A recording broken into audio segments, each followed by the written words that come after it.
Assalamualaikum warahmatullahi wabarakatuh. Bagaimana kabarnya hari ini adik-adik? Semoga kita diberi kesehatan dan ketabahan dalam menghadapi pandemi kali ini. Nah, bagaimana adik-adik, sudah siap belajarkah hari ini? Saya harap adik-adik siap untuk mendengarkan dan mencatat dengan baik. Mohon didengarkan ya. Minggu lalu, saya menjelaskan apa itu klorofil dan bagaimana perannya dalam proses fotosintesis. Nah, saya akan ingatkan lagi mengenai apa itu klorofil. Klorofil merupakan pigmen pemberi warna hijau pada tumbuhan, alga, dan bakteri yang mengandung warna hijau. Tiga fungsi utama klorofil dalam proses fotosintesis ialah memanfaatkan energi matahari untuk memecah molekul air menjadi hidrogen dan oksigen, memicu fiksasi CO2 untuk menghasilkan karbohidrat, dan menyediakan energi bagi makhluk hidup lain secara keseluruhan. Nah, sekarang kita akan belajar mengenai proses fotosintesis itu sendiri.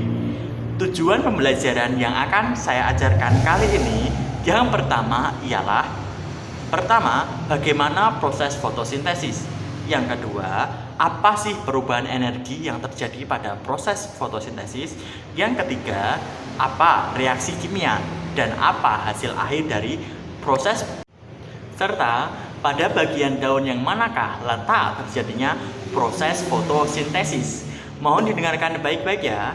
Nah, sambil kalian melihat video penjelasan dari saya akan memberikan kalian link pada deskripsi video untuk kalian kerjakan pada saat proses mendengarkan penjelasan dari saya. Dikerjakan dengan baik ya. Coba kalian lihat gambar berikut ini. Kenapa gambar A yang dikenai matahari lebih segar daripada gambar yang B dan gambar yang C yang tidak dikenai cahaya sinar matahari? Nah, kenapa bisa seperti itu? Ada yang tahu nggak? Apa sih sebabnya tumbuhan B dan C tampak lebih pucat? Nah, tumbuhan B dan C tampak pucat dikarenakan kekurangan cahaya matahari atau yang sering kita sebut etiolasi. Nah, apa sih etiolasi itu? Etiolasi adalah pertumbuhan tanaman yang sangat cepat di tempat-tempat gelap atau kurang cahaya. Misalnya, kita menaruh tanaman di bawah tempat tidur. Nah, ketika terjadi perkembangan yang cepat, batang dan daun lebih cepat, tetapi rapuh dan pucat, bahkan untuk daunnya sendiri bisa tipis. Hal ini dikarenakan tidak adanya cahaya yang masuk ke dalam tanaman tersebut, sehingga proses fotosintesis menjadi terhambat. Oleh karena itu, cahaya matahari merupakan faktor penting dalam proses fotosintesis itu sendiri. Nah, apakah kalian paham penjelasan kali ini? Nah,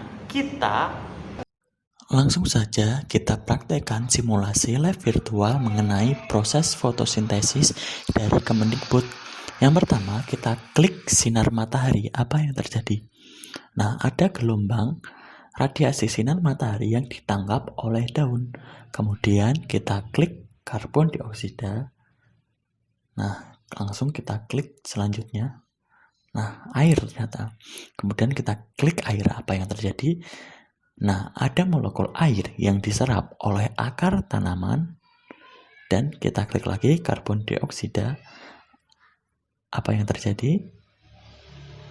Nah, pada saat kita klik karbon dioksida, ternyata karbon dioksida dari udara ditangkap oleh tanaman melalui bantuan stomata tumbuhan.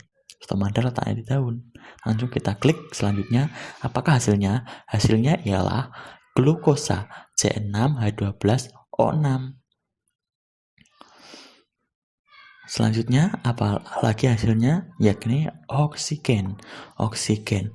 Jadi, proses fotosintesis hasilnya berupa oksigen dan apa yang berpengaruh lain, yaitu nitrogen juga berpengaruh pada proses fotosintesis selain suhu.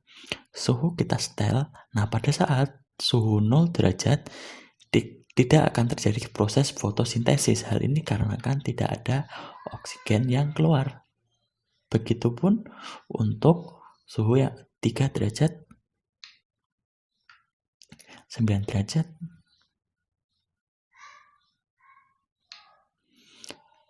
dan suhu tinggi. Jadi semakin tinggi suhunya, proses fotosintesis tidak akan terjadi. Nah, proses fotosintesis yang akan terjadi ialah pada suhu normal kisaran 24 derajat Celcius sampai 27 derajat Celcius. Gitu. Nah, bagian daun yang berperan dalam proses fotosintesis ialah yang pertama ada kutikula tumbuhan, ada epidermis atas, ada kloroplas, ada sel penjaga, ada xilem, ada floem,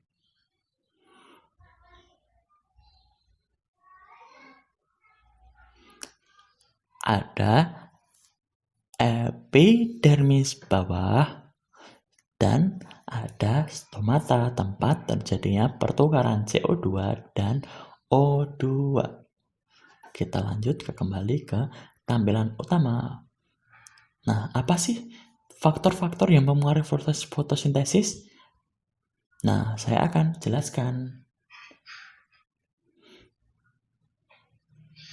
Kalian memperhatikan simulasi virtual yang saya lakukan, saya akan menjelaskan apa sih faktor-faktor terjadinya proses fotosintesis dan bagaimana sih perubahan energi yang terjadi pada proses fotosintesis serta reaksi dan bagian daun yang manakah tempat terjadinya proses fotosintesis melalui simulasi virtual yang telah saya perlihatkan tadi. Nah, apa sih berikut penjelasannya? Cahaya matahari merupakan sumber energi bagi proses fotosintesis yang menghasilkan amilum. Amilum merupakan senyawa karbohidrat yang digunakan sebagai sumber energi yang dibutuhkan oleh tanaman. Sebagian dari karbohidrat ini disimpan sebagai cadangan makanan, ada yang di batang dan ada yang di akar.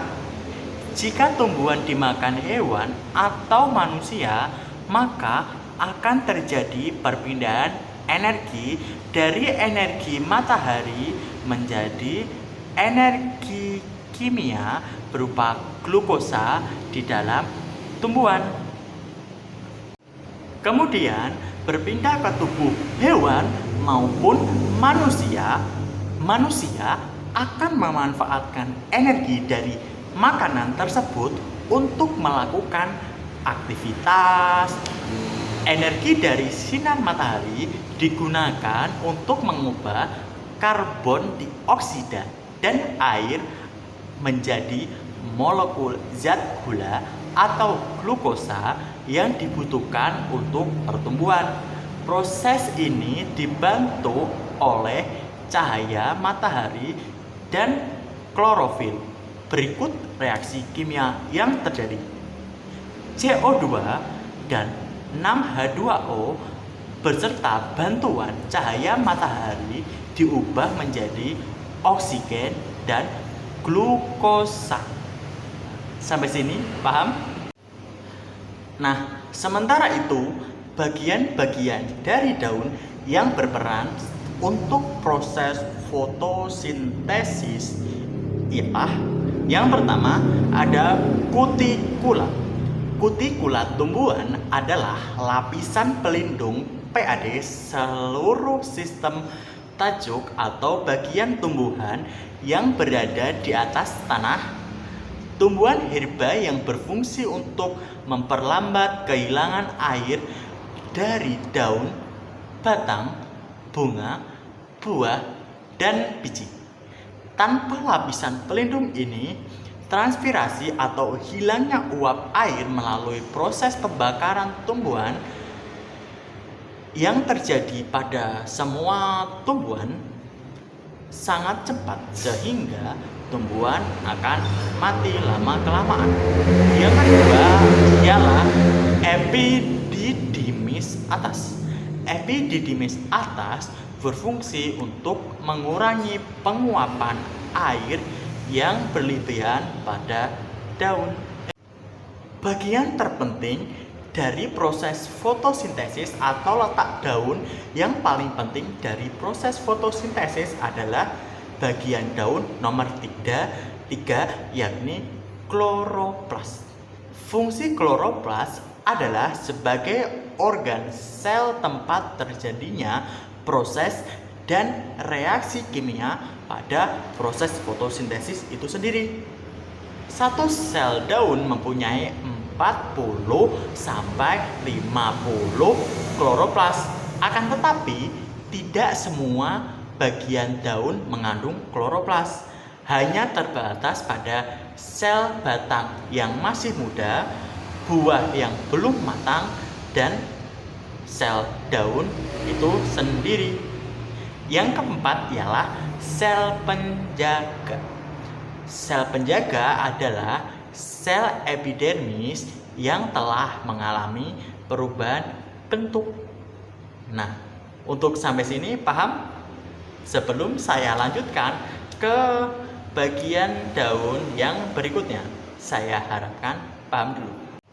Bagian selanjutnya atau bagian nomor 5 ialah xilem atau pembuluh kayu yang berfungsi untuk mengalurkan zat bahan fotosintesis dari akar ke daun berupa air dan substansi yang terkandung di dalam air tersebut. Untuk bagian selanjutnya ialah floem atau pembuluh tapis. Floem ialah jaringan pengangkut pada tumbuhan yang berfungsi dalam transportasi hasil fotosintesis, terutama gula sukrosa dan berbagai metabolit lainnya dari daun menuju ke organ-organ tumbuhan yang lain seperti batang dan buah. Bagian tumbuhan atau bagian daun yang lain ialah epidermis bawah. Nah, epidermis bawah itu berfungsi untuk mengatur, menutup, dan membukanya stomata serta untuk mengendalikan pertukaran gas karbon dioksida dan gas oksigen. Nah, bagian tumbuhan atau bagian daun yang lain ialah stomata. Stomata adalah bentuk tunggal yang berfungsi sebagai organ respirasi. Stomata mengambil CO2 dari udara untuk dijadikan bahan fotosintesis. Stomata juga mengeluarkan oksigen sebagai hasil dari proses fotosintesis. Stomata ini ibarat hidung manusia.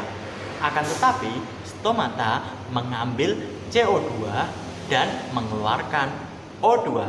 Sementara hidung manusia mengeluarkan CO2 dan mengambil O2.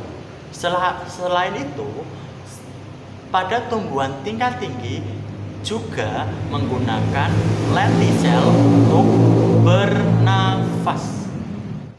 Nah, dari praktikum simulasi dan beberapa penjelasan yang saya berikan, dapat disimpulkan bahwa faktor-faktor yang mempengaruhi proses fotosintesis antara lain, yang pertama ialah cahaya matahari tentunya. Yang kedua, penyerapan dari CO2. Yang ketiga, air. Dan yang terakhir, suhu. Nah, setelah ini saya akan membagikan link pada video deskripsi yang telah saya unggah. Kalian akan menjawab soal-soal pada link tersebut. dikumpulkan maksimal minggu depan. Baik, sekian penjelasan dari saya. Sekian pembelajaran hari ini, kurang lebihnya mohon maaf. Wassalamualaikum warahmatullahi wabarakatuh. Terus belajar, semangat Uri.